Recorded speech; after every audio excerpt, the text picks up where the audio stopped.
ការបង្កើតឲ្យមានសន្តិភាពនិងសន្តិសុខមិនត្រឹមតែជាគោលបំណងសម្រាប់សង្គមជាទាំងមូលប៉ុណ្ណោះទេប៉ុន្តែស្ត្រីគឺជាគ្រឹះដ៏រឹងមាំសម្រាប់ការអភិវឌ្ឍគ្រួសារនិងសហគមន៍ស្ត្រីជាអ្នកថែរក្សាគ្រួសារជាមាតាជាទីប្រឹក្សានិងជាអ្នកចូលរួមយ៉ាងសកម្មនៅក្នុងសង្គមដែលមានតួនាទីសំខាន់ក្នុងការផ្សព្វផ្សាយវប្បធម៌សន្តិភាពភាពទន់ភ្លន់ការអត់ធ្មត់និងការគោរពសិទ្ធិមនុស្សដូច្នេះតើបរិសុគួរគ្រប់គ្រងស្ត្រីដោយរបៀបណាដើម្បីឲ្យស្ត្រីបំពេញកាតព្វកិច្ចរបស់ខ្លួនបានពេញលេញដោយគ្មានការភ័យខ្លាចយើងជាស្វាមីត្រូវផ្ដល់សេចក្តីស្រឡាញ់ឲ្យគាត់ផ្ដល់សេចក្តីស្រឡាញ់ឲ្យកូនមិនប្រកាន់តួនាទីចេះជួយការងារផ្ទះទាំងមើលថែកូនក៏ដូចជាជួយកិច្ចការផ្សេងៗដែលយើងអាចធ្វើទៅបានគ្មាននរណាសំខាន់ជាងក្នុងគ្រួសារយើងទេហើយបើយើងធ្វើឲ្យគ្រួសារយើងមានបរិយាកាសល្អត្រជាក់ត្រជុំមានភាពស្រឡាញ់ហើយនឹងអបអរសាសប្បាយរីករាយក្នុងគ្រួសារយើងអាហ្នឹងអស់ចាយយើងអត់បាច់ចាំទៅគិតថាវា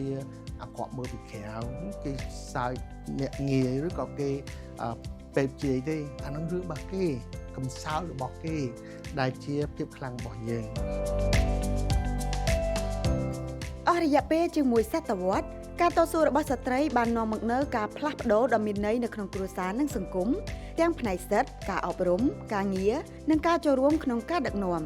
នៅពេលស្ត្រីទទួលបានអារម្មណ៍សុវត្ថិភាពនិងការគាំទ្រគ្រួសារនឹងរឹងមាំសង្គមក៏មានស្ថិរភាពតែសម្រាប់ខ្ញុំសិទ្ធិនារីគឺមានរាល់ថ្ងៃស្អីៗទាំងអស់យើងកុំភ្លេចសោះថ្ងៃ8មីនានេះគាត់ជាថ្ងៃរំលឹកបើសិនជាគាត់អត់មានសិទ្ធិអស់ហ្នឹងទេគឺគាត់គ្មានសេចក្តីសុខផ្លូវកាយផ្លូវចិត្តជុកទាំងអស់ទាំងអំពើហិង្សាក្នុងគ្រួសារទាំងវិបត្តិផ្លូវចិត្តធ្វើឲ្យគាត់មានគំនាបធ្វើឲ្យគាត់មិនអាចកាន់ដៃក៏ដូចជាកសាងគ្រួសារនឹងបានស្ត្រីមិនត្រូវការការអាណិតប៉ុន្តែពួកគេត្រូវការការគោរពអារម្មណ៍សុវត្ថិភាពនិងការឲ្យតម្លៃពិតប្រាកដតាមរយៈការគាំទ្រការមិនប្រើប្រាស់អំពើហិង្សាការមិនបន្ថែមបន្ទុកឬការដាក់សម្ពាធទាំងផ្លូវកាយនិងផ្លូវចិត្តពួកគេអាចឲ្យពួកគេបញ្ចេញនូវសក្តានុពលរបស់ខ្លួនបានដូច្នេះទើបទិវានារីអន្តរជាតិគេចាត់ទុកថាជាថ្ងៃដ៏មានន័យមួយដែលត្រូវបានដាក់ឲ្យប្រារព្ធឡើងជារៀងរាល់ឆ្នាំនៅថ្ងៃទី8មីនាដើម្បីរំលឹកដល់វីរភាពការតស៊ូការលះបង់និងសមិទ្ធផលដ៏អស្ចារ្យរបស់ស្ត្រីទូទាំងពិភពលោក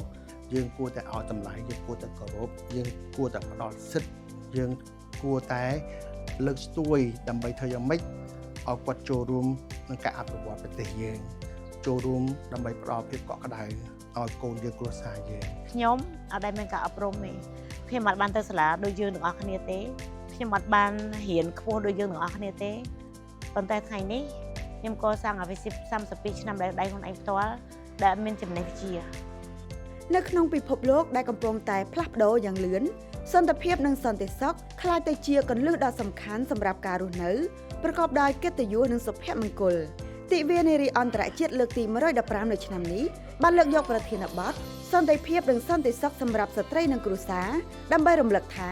ស្ត្រីមិនត្រឹមតែជាអ្នកទទួលផលនៃសន្តិភាពប៉ុណ្ណោះទេប៉ុន្តែគឺជាអ្នកបង្កើតនិងជាអ្នកថែរក្សាសន្តិភាពផងដែរប៉ុន្តែដើម្បីឲ្យសន្តិភាពនេះអាចឲ្យមនុស្សទូទាំងពិភពលោកទទួលបានមនុស្សគ្រប់រូបគ្រប់ជាតិសាសន៍ត្រូវស្វែងយល់ឲ្យច្បាស់អំពីតម្លៃនៃប្រភពដើមនៃសន្តិភាពនោះគឺស្ត្រីសូមជៀសវាងការធ្វើបាបអំពើហិង្សាលើក្រុមគ្រួសារលើប្រពន្ធលើកូនធ្វើយ៉ាងម៉េចក៏ដោយបង្កើតបរិយាកាសគោរពគ្នាទៅវិញទៅមកហើយមិនអត់ឱនទៅលើបុគ្គលណាដែលបង្កើតអំពើបៀតបៀនគ្រប់រូបភាពហើយសូមឲ្យស្ត្រីទាំងអស់រស់នៅដោយសុវត្ថិភាពហើយយុវជនចំនួនក្រោយៗសូមរៀនសូត្រហើយឲ្យយល់ដឹងអំពីការគោរពហើយត្រូវតែគោរពស្ត្រីបាទដើម្បីកសាងសង្គមយើងឲ្យមានសន្តិភាពនិងមានមនុស្សធម៌ច្រើននៅក្នុងខ្លួន